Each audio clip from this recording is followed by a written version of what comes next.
Ano ba yung head knocking na yan, Doc? Yung head knocking kasi is brought about by the mild dehydration.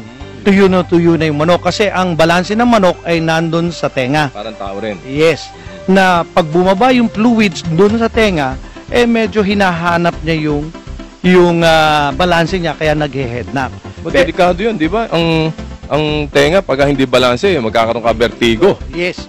Ngayon, dapat yan ay mild na tolerable sa kanya na ma-maintain mo yung level na, sabi nga, saktong-sakto para yan ay pointed o talagang dehydrated ang metabolismo. Pero pag biglang, sabi nga na sobra, ay mauop yan.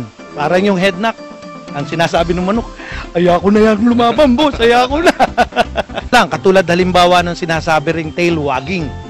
Yung buntot ay pumapagaspas, diba? Yung nagwawalis. So, pag pointed daw yan, gumaganon yung manok.